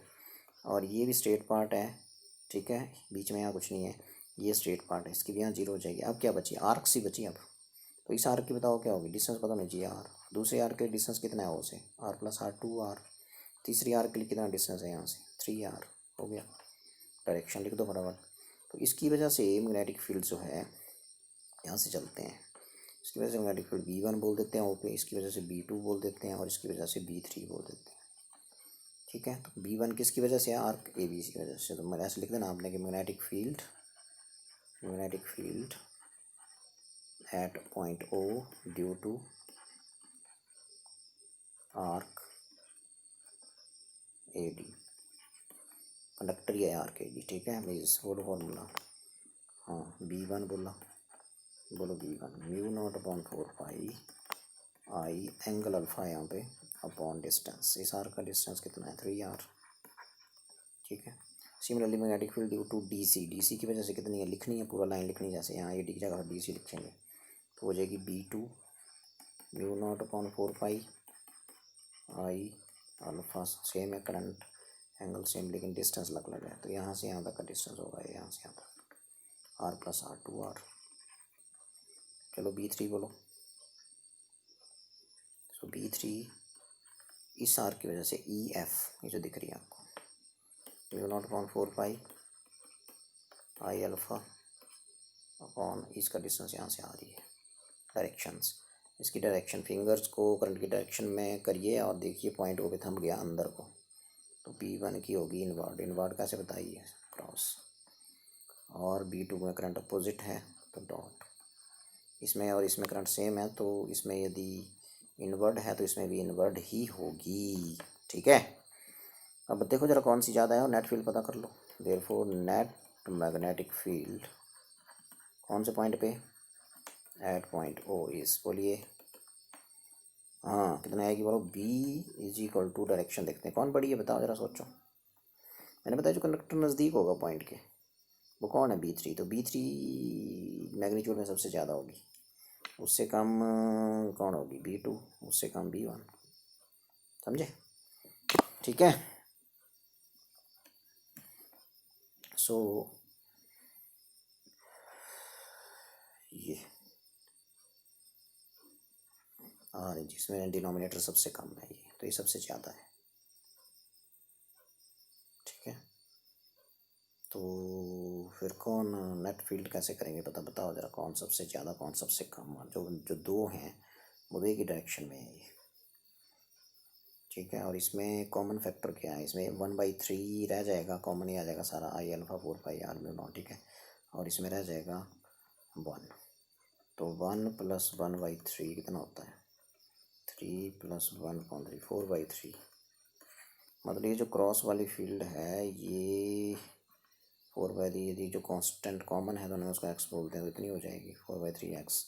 और B2 वाली जो है बेसिकली वो 1/2 रह जाएगी, हाफ x/2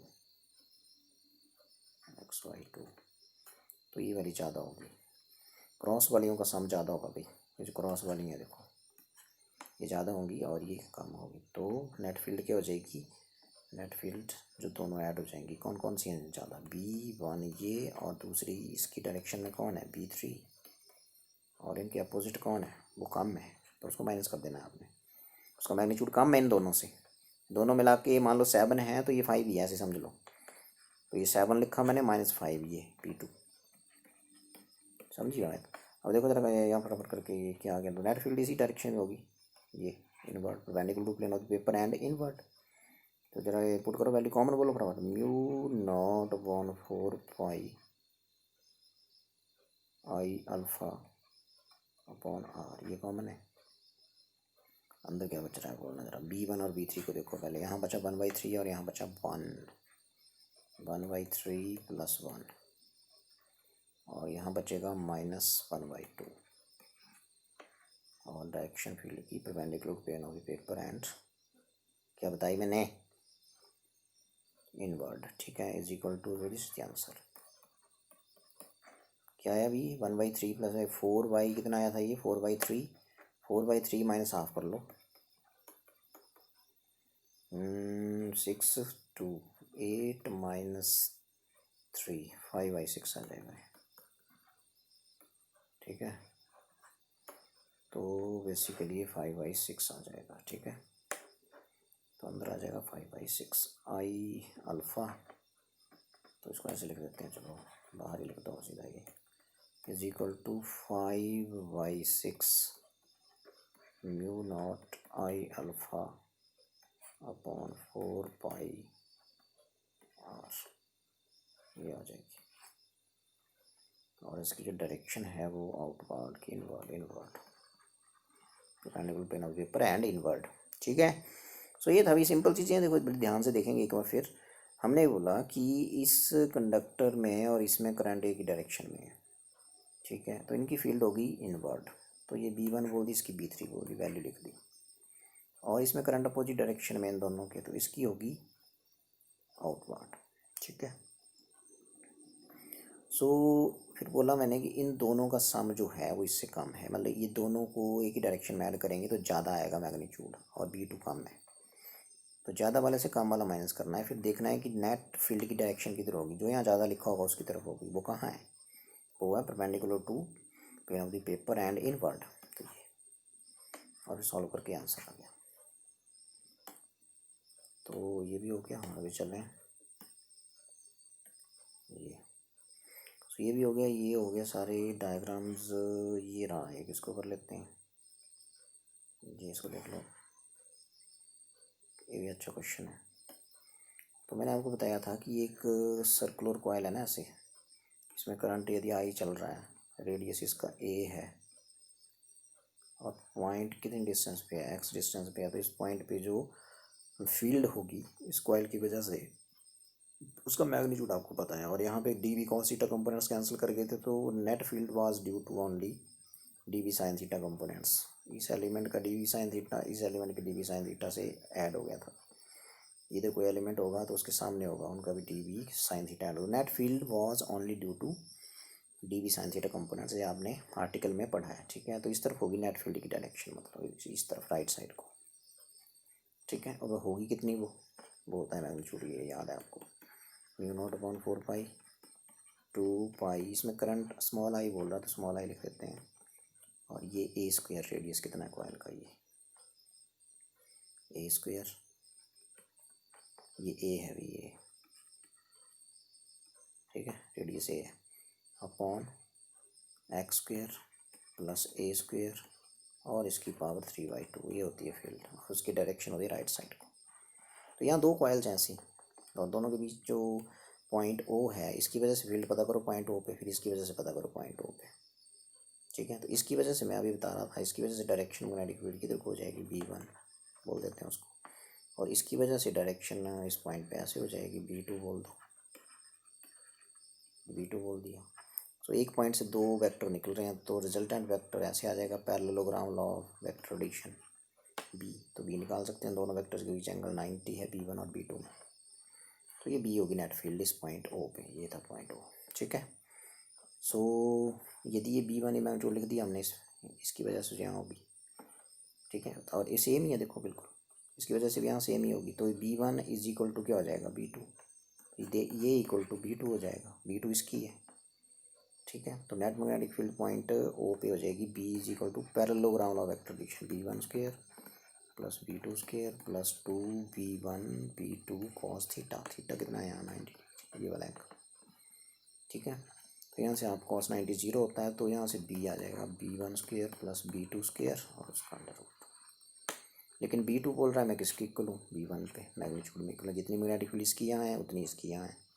सो कितना आ जाएगा, B1² B2 की जगह B1 लिख दो, ये आ गया। तो ये आ गया फिर 2 √2 बार आ जाएगा और B1, सो √2 B1 की वैल्यू भर दो आप यहाँ से, μ0/4 2 pi I a square upon x square plus a square raise to the power कितनी गई 3/2, तो आ जाएगी और डायरेक्शन इसकी इस तरफ होगी।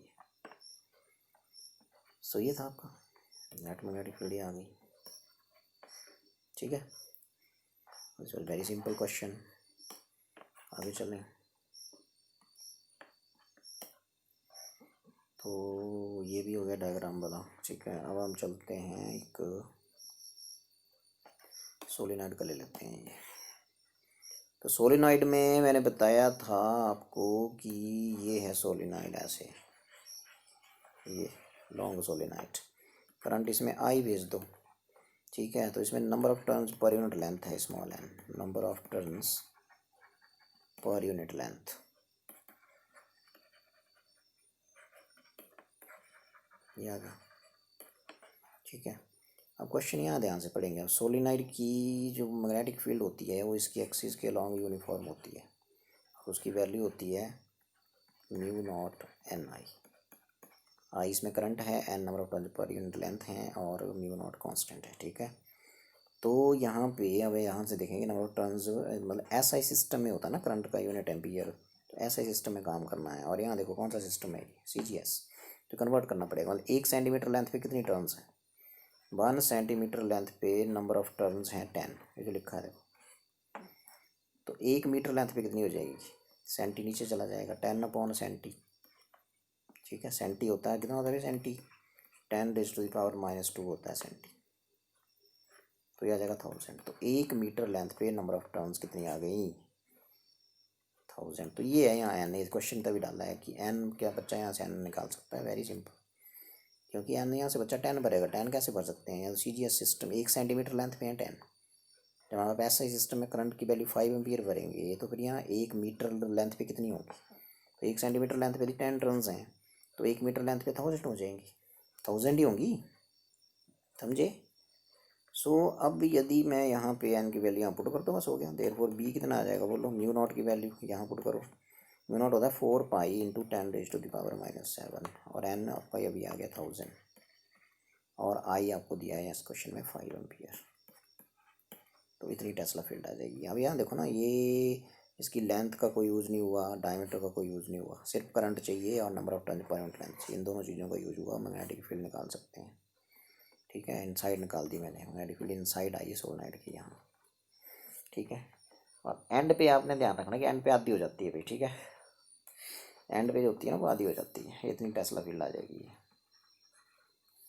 जो एंड है इसे ये कहाँ निकाली, दो जगह पूछी है, इनसाइड पूछी है ना, और कहाँ पूछी है and, one end of this axis of solenoid, तो एंड पे हाफ हो जाती है इसका, तो ये आ गई मैग्नेटिक फील्ड। पहला केस हो गया, मतलब ये पार्ट।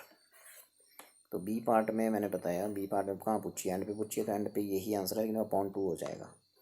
सो बी डैश बोल देते हैं उसको, μ0 Ni/2। तो ये जो ऊपर मैंने निकाला, तो इसका मतलब B/2 हो गया है, और बी की वैल्यू हमने ये निकाली हुई है। यहाँ इस वैल्यू को भर दो, बी की वैल्यू को, और आगे टेस्ला लिख दो, तो याद आंसर एंड पे आधी हो जाती है, याद रखेंगे। ठीक है, आगे चलते हैं और बात करते हैं कि और अगला क्वेश्चन क्या है। सोलिनॉइड का हो गया, इसको देख लेते हैं। ये तो ये आपको आर्टिकल करवाया गया है ये वाला, कि दो कंडक्टर्स हैं ऐसे पैरेलल, इनफाइनाइट लेंथ के हैं, करंट I1 चल रहा है एक में I2 चल रहा है, दोनों के बीच का डिस्टेंस R दिया होगा शायद, और इनफाइनाइट लेंथ के हैं ये। ठीक है, ऐसे एक्सटेंशन बोल जाता है इनके ऐसे। तो कौन बताएगा कि क्या पूछा है, देखो दो फोर्स पर यूनिट लेंथ पूछा जा रहा है, 4 ampere current due to parallel wire, 6 ampere, distance between wire is 3 centimetre, तो दिस इज 3 सेंटीमीटर। ठीक है, एक में 4 एम्पियर करंट है, दिस इज 4 एम्पियर, दूसरे में 6 एम्पियर है, दिस इज 6 एम्पियर। क्या पूछ रहे हैं कि फोर्स निकालो पर यूनिट लेंथ, तो फोर्स पर यूनिट लेंथ का फॉर्मूला तुम्हें पता ही है, F डैश होता है वो F/L। आर्टिकल यदि आपने ढंग से पढ़ा है तो आप कर सकते हो, 2I1 I2 अपॉन क्या भाई डिस्टेंस, हाँ पुट दी वैल्यूज़। 4 पाई की वैल्यू कितनी होती है 10⁻⁷ 2, I1 की वैल्यू बोलिए 4, I2 की बोलिए 6, R की वैल्यू बोलिए 3 सेंटी। अब यहाँ सेंटी का ध्यान रखें, ऐसा ही सिस्टम है, 3 सेंटीमीटर मीन्स 10 सेंटी की वैल्यू लिखो यहाँ 10⁻², तो आ जाएगा F', और इसका यूनिट जो है F/L, न्यूटन पर मीटर, ये आ जाएगा फोर्स। इसको सॉल्व कर सकते हैं, ये आंसर लिखा है यहाँ पे, आंसर आ जाएगा ये, ठीक है। सो ये था। और सेम डायरेक्शन में करंट हो तो ये कंडक्टर एक दूसरे को क्या करते हैं बताया था मैंने, attract, they will attract each other. और यदि अपोजिट डायरेक्शन में करंट हो, जैसे ये है, एक में करंट ऊपर की तरफ है, एक में करंट नीचे की तरफ है, तो they will repel each other. मैंने ऐसे लगेगा फोर्स इन पे, बाहर की तरफ जाएगा, ये बाहर की तरफ जाएगा, तो इसको हम लोग क्या करेंगे, एक दूसरे को रिपेल करेंगे। इंपॉर्टेंट क्वेश्चन है ये। आगे चलते हैं और बात करते हैं कि नेक्स्ट क्वेश्चन क्या है। ये है, देखिए, ये भी हो गया। ये अब बचे आपके पास कैलकुलेट, ये देख लेते हैं। देखो ये देखिए, सो electron is moving at this much speed. ये इलेक्ट्रॉन है, ऐसे ऐसे जा रहा है, ये कितनी वेलोसिटी से जा रहा है, ये इलेक्ट्रॉन है, बोलो वेलोसिटी कितनी है, 6, moving at 10⁻⁶ in a direction parallel to a current carrying conductor having current 5 ampere. ये वो कंडक्टर है, इनफाइनाइट लेंथ का है, इसमें 5 एम्पियर करंट है, 5 एम्पियर, ठीक है।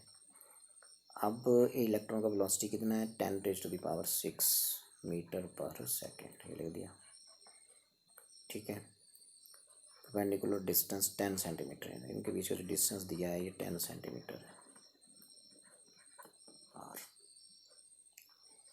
Find the magnitude of force experienced by electron. इस इलेक्ट्रॉन के ऊपर कितना फोर्स लगेगा यदि ये इसके नज़दीक इनफाइनाइट लेंथ का कंडक्टर रखा है जिसमें करंट कितना है, 5 एम्पियर। तो 5 एम्पियर का जो करंट इस जो इनफाइनाइट लेंथ का कंडक्टर यहाँ रखा है उसमें 5 एम्पियर करंट फ्लो कर रहा है, तो ये मैग्नेटिक फील्ड प्रोड्यूस करेगा इसके रास्ते में।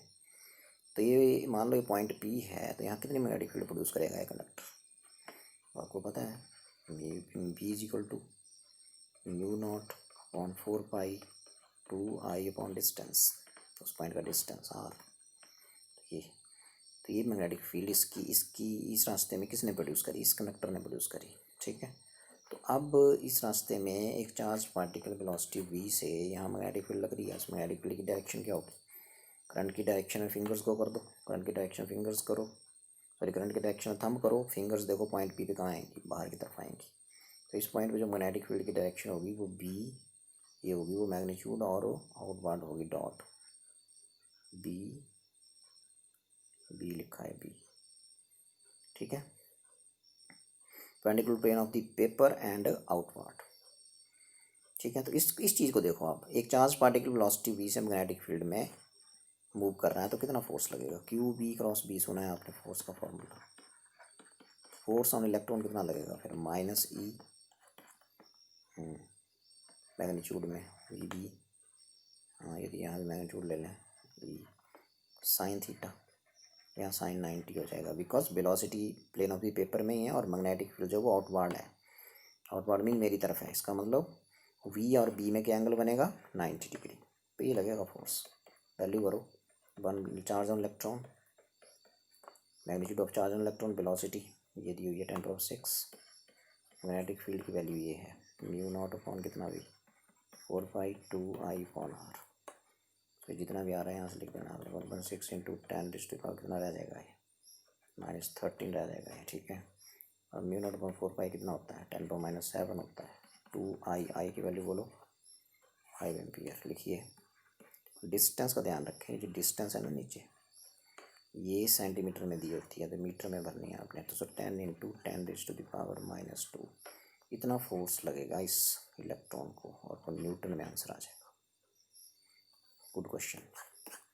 सिर्फ यही था कि इस कंडक्टर ने मैग्नेटिक फील्ड प्रोड्यूस की इसके रास्ते में, इलेक्ट्रॉन के रास्ते में, तो मैग्नेटिक फील्ड की वजह से इसको फोर्स लगना है, कितना लगेगा, QVB sin थीटा, EVB। अब B इसकी मैग्नेटिक फील्ड इस स्ट्रेट कंडक्टर की है, ठीक है। तो वो आपको पता है, यदि फॉर्मूला पता है तो आप यहाँ पुट करके इसकी वैल्यू लिखिए, you will get your answer. And force इस इलेक्ट्रॉन पे कितना लगेगा, न्यूटन, आंसर आ जाएगा। सो नेक्स्ट है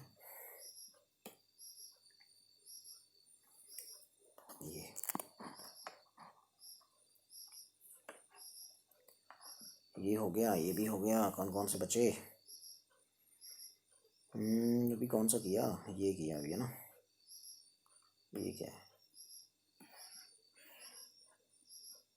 चलो इसको देख लो। वेरी सिंपल, करंट कितना एम्पीयर चल रहा है, 10 एम्पीयर। दो पैरेलल कंडक्टर्स हैं, वही बार बार आ गया, फिर वही। दोनों कंडक्टर्स में 10 एम्पीयर करंट है, इनफाइनाइट लेंथ के हैं। इसमें भी I1 भी 10 है और I2 भी 10 एम्पीयर है। दोनों के बीच का डिस्टेंस भी दिया होगा।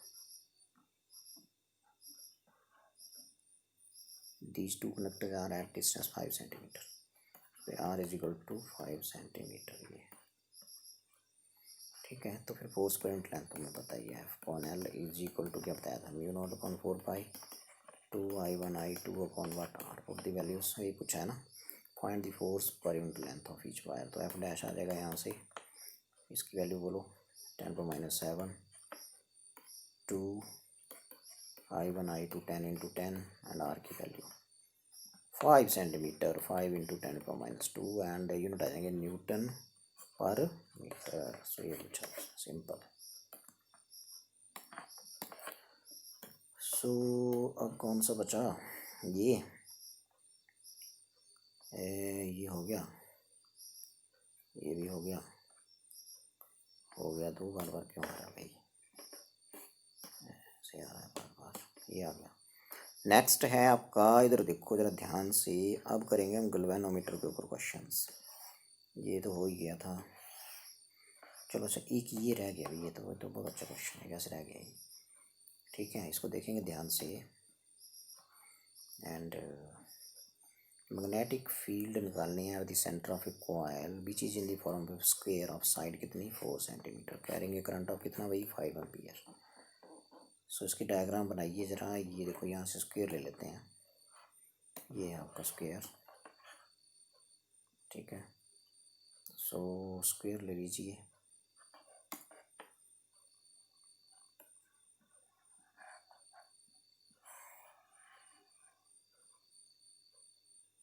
ये आ गया स्क्वायर, ठीक है। सो बोल रहा है कि calculate magnetic field at the centre of the coil in the form of square of side कितनी है अभी 4 सेंटीमीटर। तो 4 सेंटीमीटर है इसकी side.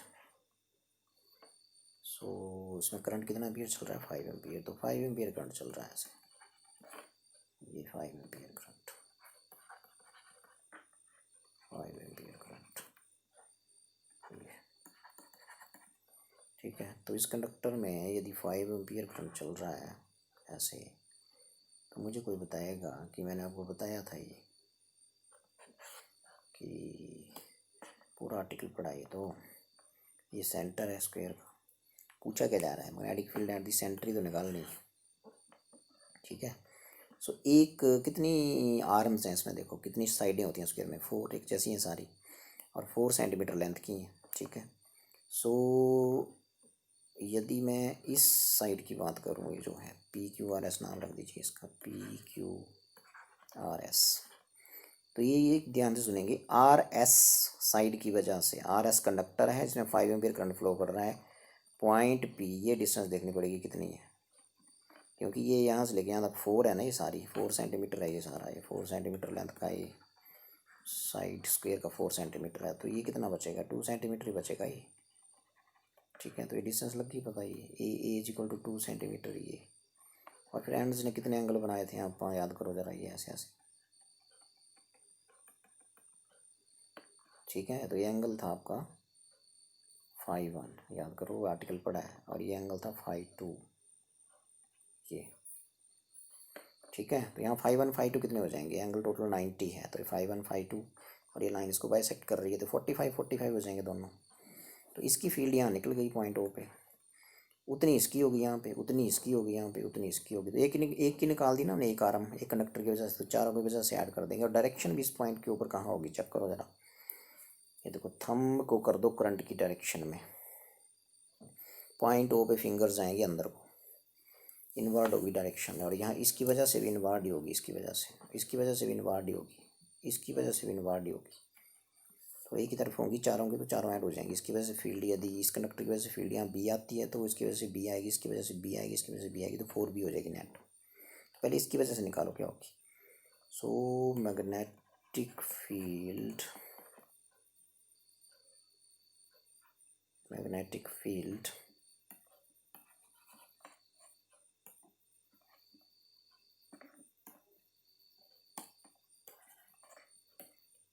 magnetic field due to arm, arm means भुजा इसकी side, RS, due to arm RS at point O is, बोलो formula. हाँ B बोल देते हैं, B is equal to, B is equal to, बोलिए, mu not upon 4 pi I upon A means 2 sin phi 1 plus sin phi 2। तो ये field का formula आपने पढ़ा। इनफाइनाइट लेंथ का कंडक्टर नहीं है, फाइनाइट लेंथ का है, उसके एंड्स पता है, आर है, दूसरा एंड एस है, उसकी मैग्नेटिक फील्ड ये होती है। Put the values 4 into 10⁻⁻7 into I की वैल्यू कितना एम्पियर करंट है, 5 एम्पियर करंट है, 5 ए कितना है 2 इंटू 10⁻⁻ कितना 2, और साइन 45 डिग्री, और दूसरा एंगल भी कितना बनेगा साइन 45 डिग्री। साइन 45 कितना होता है, फिर आ जाएगा 10⁻⁻7 5/2, 10⁻⁻2 ये 5 ही रहेगा, फिर यहाँ ये खत्म हो गया 5/2, और अंदर क्या बचा यहाँ 1/√2, 1/√2, तो बच गया 2/√2। ठीक है, इसकी वैल्यू 1/√2 होती है, इसकी 1/√2 होती है, तो 2/√2। तो ये 2 जो है ये वाला, ये से कैंसिल हो गया, तो ये आ गई आपकी फील्ड 5/√2 इंटू 10⁻⁻5। ठीक है, इतनी टेस्ला आ जाएगी। उसकी जो डायरेक्शन होगी वो मैंने बता दी कि इनवर्ड होगी, perpendicular plane of paper and inward. तो जितनी फील्ड इसकी आएगी सारे में उतनी यहाँ है, उसकी आएगी उतनी, उसकी आएगी उतनी, उसकी आएगी। सो नेट मैग्नेटिक फील्ड क्या हो जाएगी, तो नेट मैग्नेटिक फील्ड चारों आर्म्स की वजह से ऐड हो जाएगी। Field at O is, B dash बोल देते हैं उसको, is equal to 4 times the B cross, ये आ जाएगी 4 टाइम्स दी बी।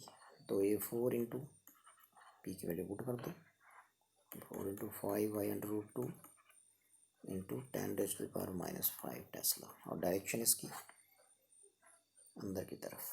ठीक है, inward, perpendicular to plane of the paper and क्या भी inward, perpendicular plane of the paper and क्या इनवर्ड, इनवर्ड। इनवर्ड कैसे लिखते हैं, क्रॉस लगाते हैं, और क्या लगाते हैं ऐसे, ये भी क्रॉस ही थी, तो आ जाएगा नेट आंसर। ठीक है, this is very simple question, ये टफ नहीं है इसमें कुछ भी। यदि आपको फॉर्मूलाज पता है ना, तो और डायरेक्शंस देने का नॉलेज है, तो यू कैन फाइंड। ओके, और ये हो गया। ठीक है, पॉइंट ओ पे नेट फील्ड लगी, पता आपको। इस कंडक्टर की यदि बी है तो इसकी भी बी होगी, इसकी बी होगी, इसकी बी होगी, तो 4B हो जाएगा आंसर। लेकिन बी की वैल्यू पुट करिए, फिर ये आ जाएगा। ठीक है, तो ये था। आगे चलें तो हम बात करेंगे कि क्या और क्वेश्चन भी हैं, लेट अस चेक। यस, तो अब इस सिंपल क्वेश्चन है कि ये गैल्वेनोमीटर को हम कैसे कन्वर्ट करते हैं मीटर में। आपको करवाया था हमने बड़े अच्छे ढंग से। तो गैल्वेनोमीटर को यदि मीटर में कन्वर्ट करना है तो फिर आपको ये है, देखो ये फॉर्मूला बताया था मैंने आपको, शंट लो रेजिस्टेंस पैरेलल में लगाना पड़ेगा। ठीक है, तो लो रेजिस्टेंस पैरेलल में लगाएंगे तो थोड़ा सा आइडिया मैं आपको देता हूँ। गैल्वेनोमीटर था, ये करंट मैक्सिमम कितना ले सकता था, IG, हमने कितना भेज दिया यहाँ से I। तो अब I करंट जो है वो यहाँ स्मॉल रेजिस्टेंस लगाया, तो जहाँ रेजिस्टेंस कम होगा मैक्सिमम करंट वहाँ फ्लो कर जाएगा। I का IG पार्ट इधर चला गया, तो इसमें कितना गया I माइनस IG, ये पढ़ा है आपने। फिर इधर को ये करंट यहाँ मिलके यहाँ फिर I निकल आएगा, तो ये होता है मीटर। और ये पैरेलल में जो लो रेजिस्टेंस कनेक्ट किया, मैक्सिमम करंट तो इसमें फ्लो कर गया। इसमें जो करंट जाएगा वो इसकी गैल्वेनोमीटर में जो करंट मैक्सिमम जा सकता है उसको बोलते हैं current which gives full scale deflection in galvanometer. तो फुल स्केल डिफ्लेक्शन वर्ड लिखा होगा मीन्स वो आई जी है। तो ऐसे इक्वल टू का फॉर्मूला लिखा भी ऊपर आई G G upon I minus I G. ठीक है, अब इस क्वेश्चन में देखो जरा, ये रेजिस्टेंस है गैल्वेनोमीटर का, ये जी कितना दिया हुआ 10, तो इसकी जगह आपने 10 भर देना। Gives full scale deflection for a current, मैंने बोला फुल स्केल डिफ्लेक्शन वाली बात लिखी होगी तो गैल्वेनोमीटर में जो करंट मैक्सिमम जा सकता है उसकी बात हो रही है। 4 मिली एम्पियर है, तो this is 4 into 10 raise to the power, milli क्या होता है ये, तो ये लिखना है आपने। समझे बात हो, जी की जगह 10 ओम और आई जी की जगह ये दिया होगा 4 इंटू 10⁻³ फुल स्केल डिफ्लेक्शन जो गैल्वेनोमीटर की नीडल को मिलेगी, तो उसमें जो करंट मैक्सिमम जा सकता है 4 एम्पियर है, 4 मिली एम्पियर है। ठीक है, तो मिली मीन्स 10⁻³। अब क्या पूछ रहे हैं, how can it be converted into a meter of range 0 to 5। तो अमीटर की मैक्सिमम रेंज, मैक्सिमम करंट कितना पढ़ा चाह रहे हैं आप, 5 एम्पियर, वो होगा आई। 0 to 5 एम्पियर लिखा है तो मैक्सिमम करंट लिखना है यहाँ, तो आई की वैल्यू कितनी हो गई 5। सारी वैल्यूज पुट करिए, देखो पुट कर दिए तो शंट की वैल्यू 0.008 आ जाएगी। आई जी की वैल्यू ये लिखी है ऊपर, ये वही बन यहाँ भी, ये जो लिखी है ये बन यहाँ भी, तो ये आ जाएगी 0.008 ओम। और ये गैल्वेनोमीटर का आपने बनाना है क्या, यदि आपने गैल्वेनोमीटर का वोल्ट मीटर बनाना है तो फिर हाई रेजिस्टेंस आपको लगाना पड़ेगा। हाई रेजिस्टेंस जो लगाएंगे वो कैसे लगाएंगे, हाई रेजिस्टेंस लगाएंगे सीरीज़ में गैल्वेनोमीटर के साथ। ठीक है, यदि मैं सीरीज़ में रेजिस्टेंस लगाऊंगा गैल्वेनोमीटर के साथ तो फिर उसका क्या बन जाएगा, वोल्ट मीटर। तो ये था आपका गैल्वेनोमीटर, हाई रेजिस्टेंस यहाँ लगा दिया आर, और फिर सीरीज़ में करंट तो सेम जाएगा, जितना इसमें एंटर होगा उतना करंट इसमें जाएगा, और इन दो पॉइंट्स के बीच फिर ये पोटेंशियल डिफरेंस माप देगा। ये जो 2 पॉइंट्स हैं पोटेंशियल डिफरेंस मेजर कर देगा, तो ये बन गया वोल्ट मीटर। ठीक है, तो वोल्ट मीटर में कितना रेजिस्टेंस जोड़ा, this is very high resistance जो कनेक्टेड इन सीरीज, तो इसका फॉर्मूला ये होता है, लिखा है देखो, बी बॉन आई जी माइनस, बिल्कुल नहीं बोलने हैं फॉर्मूले, हिमाचल बोर्ड तो यही क्वेश्चन डालता है बार बार, ये बिल्कुल सिंपल, या तो आर्टिकल डालेगा या न्यूमेरिकल्स डालेगा। ठीक है, तो वेरी सिंपल, 4 चीज़ें 3 दी होंगी, एक निकालनी है, you can do it simple.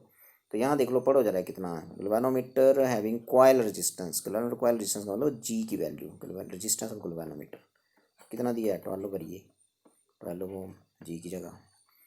Full scale deflection वाला करंट गैल्वेनोमीटर वाला होगा 4 मिली एम्पियर, इसकी जगह फिर वही आ गया 4 मिली, मिली मीन्स 10⁻³ ये भरेंगे।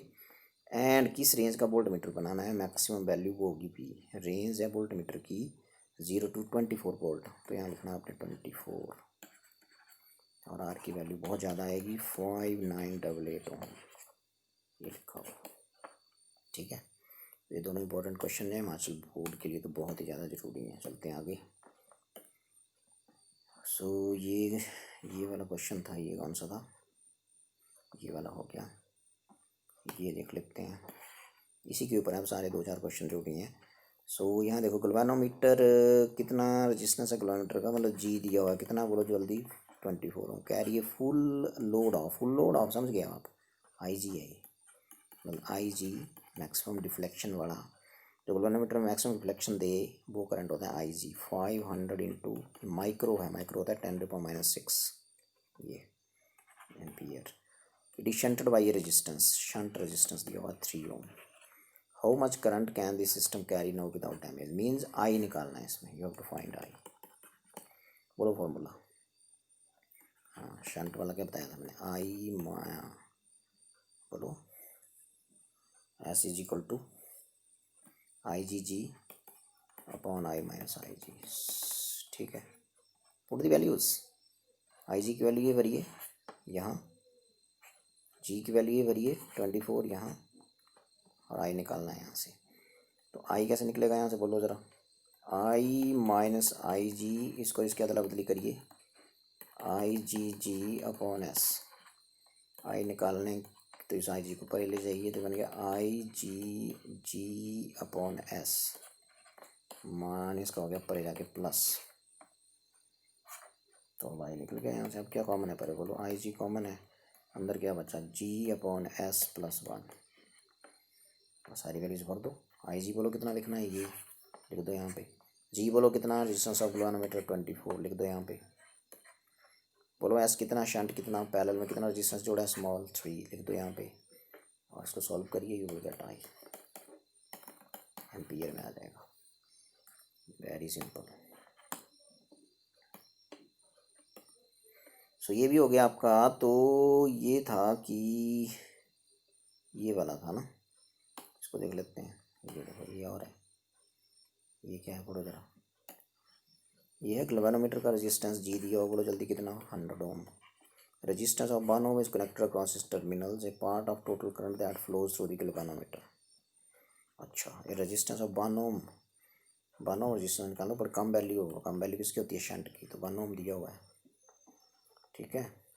तो but part of total current I है, इसका कितना पार्ट जो है वो गैल्वेनोमीटर में फ्लो करेगा। मीन्स आई जी की वैल्यू निकालनी है इन टर्म्स ऑफ आई जी कितना टाइम्स होगा आई के, ये क्वेश्चन, समझे। सो डायग्राम इसका वही है जो मैंने अभी बनाया था, ठीक है। ये डायग्राम ये आ जाएगा आपको, बराबर बोल रहे हैं कि ये गैल्वेनोमीटर का रेजिस्टेंस जी है, ठीक है। इसमें करंट चला गया, यहाँ से करंट आया आई और इसमें चला गया आई जी, ये और यहाँ पैरेलल में लगा दिया शंट ये, और यहाँ पे आई निकला है। सो इसमें इधर को गया आई माइनस आई जी, तो ये डायग्राम बन गई। और ये शंट है, पूछ क्या रहा है, आई जी की वैल्यू निकालो इन टर्म्स ऑफ आई। तो फॉर्मूला तुम्हें पता ही है, S is equal to I G G upon I minus I G. I G निकालना है, ये आई जी निकालना है। देखो नहीं लिखा है, but is but part of total current will flow through the galvanometer, ठीक है। टोटल करंट का कितना हिस्सा गैल्वेनोमीटर में फ्लो करेगा। सो बेसिकली आई जी निकालना है, तो आई माइनस आई जी निकालो यहाँ से, तो ये आ जाएगा प्लस आई जी जी अपॉन कितना आएगा, आई माइनस आई जी जाएगा आई जी जी अपॉन एस। आपको निकालना क्या है, आई जी, तो आई जी को ले जाओ परे।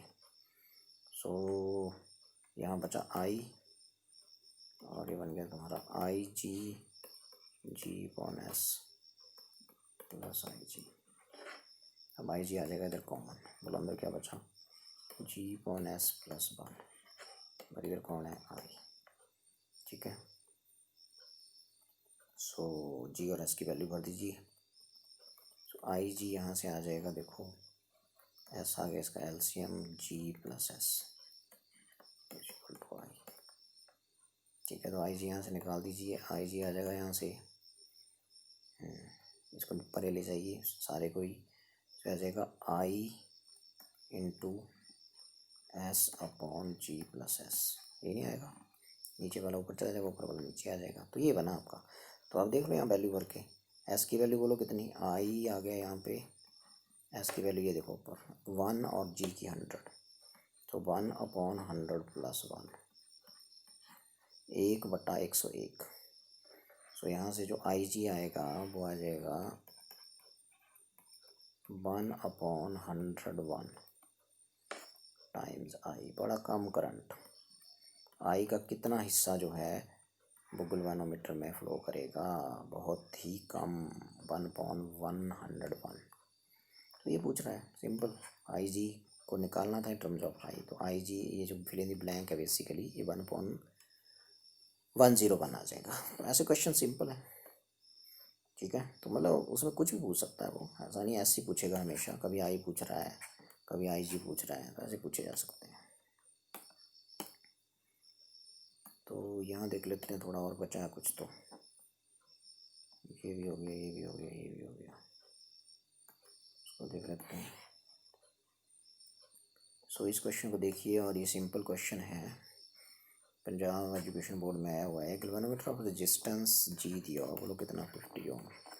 Full scale deflection for a current of, मैं बोला फुल स्केल डिफ्लेक्शन के लिए आई जी की वैल्यू होती है, कितना है आई जी, बोलो 0.05 एम्पियर। ये find the length of the shunt wire, shunt wire की लेंथ निकालनी है, लेकिन पहले शंट तो निकालें, और इनटू एमीटर में बदलना, और रेंज कितनी रखनी है मैक्सिमम, तो आई दिया हुआ है वो 0.5 एम्पियर। तो शंट निकालेंगे, फिर शंट वायर की क्या निकालनी है, शंट रेजिस्टेंस होता है, रेजिस्टेंस वहाँ पे एक वायर होती है, तो उस वायर की लेंथ पूछ ली इसने, देखो ठीक है, तो पहले शंट निकालेंगे। तो शंट का फॉर्मूला बोलिए, I G G upon I minus I G. Put the values, I G की जगह ये वैल्यू रखिए, आई की जगह ये जी की जगह 50 रखिए, I minus I G. Put the value will get, ये आ जाएगा 0.5 इंटू 50 अपॉन 0.5 माइनस 0.05। तो ये आ जाएगा 5 ये है आई 0.5 नहीं, ये लगभग 5.56 के आसपास आ जाएगा। इतना ओम रेजिस्टेंस आ जाएगा इससे। अब अगला क्वेश्चन ये पूछ रहा है कि उस वायर की लेंथ बताओ और उसकी रजिस्टिविटी दी हुई है और डायमीटर भी दिया हुआ है शंट वायर का। जैसे मैं बता रहा नहीं, गैल्वेनोमीटर था आपके पास, तो इसके साथ जो वायर लगाई थी ना पैरेलल में, ये है वो शंट, ये वायर एक्चुअली ऐसी वायर होती है, पतली है ऐसी, ठीक है। तो बेसिकली इसकी लेंथ है ये, ठीक है। ये इसका डायमीटर है, ये यहाँ से लेके यहाँ तक ये डायमीटर हो गया, ये सर्कुलर क्रॉस सेक्शन है, डायमीटर हो गया। डायमीटर का हाफ रेडियस हो जाएगी d/2। तो d कितना है, check it, 2 millimetre. 2 millimetre means 2 milli कितना होता है, 10⁻³ अपॉन 2। तो यह रेडियस मीटर में, ठीक है। और अब आपको पता है जो शंट है बेसिकली रेजिस्टेंस होता है वो होता है ρl/A। तो यहाँ R की जगह यहाँ क्या है, S है। तो S की वैल्यू बोलो क्या होती है, S = यही होती है ρl/A। लेंथ इस वायर की L है, क्रॉस सेक्शन एरिया मैंने अभी बता दिया, πr² हो जाएगा। सर्कुलर क्रॉस सेक्शन है ना ये, ठीक है, सर्कुलर क्रॉस सेक्शन है, देखो ये। तो हो जाएगा S = rho resistivity L/, cross section area क्या होता है, πr²। L निकाल लो यहाँ से, तो L हो जाएगा यहाँ से S πr² upon rho.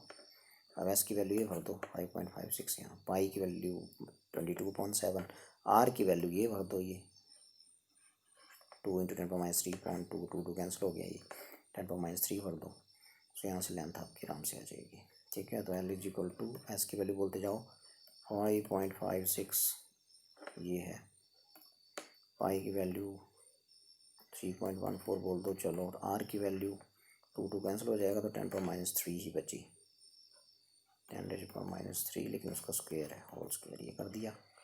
About resistivity, resistivity ये है भैया 5 × 10⁻⁷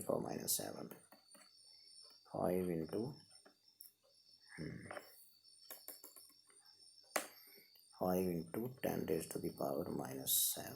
तो यहाँ से आपकी लेंथ आ जाएगी मीटर में, ऐसे निकाल सकते हो आप, ठीक है।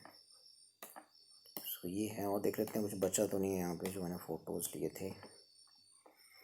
ये क्या है, हो गया, और देखो ये भी हो गया, ये भी अभी किया, करंट फ्लो जैसे सर्किट डायग्राम ये भी हो गया, 24 रेजिस्टेंस ये भी हो गया, वायर ऑफ रेजिस्टेंस कैलकुलेट थी ये भी हो गया भाई, क्यों आ रहा है बार बार, ठीक है। तो ये थे आपके न्यूमेरिकल्स, और सोलनॉइड वाला भी हो गया, ये मैंने करवा दिए थे आपको, तो ये भी हो गया, यस। ये सारे क्वेश्चंस हो गए। सो इसमें और भी बहुत सारे न्यूमेरिकल्स हैं, मैंने आपको करवा दिए कुछ जितने मैं करवा सकता था। तो फिर आज के लिए इतना ही, फिर मिलते हैं नेक्स्ट लेक्चर में। Okay then.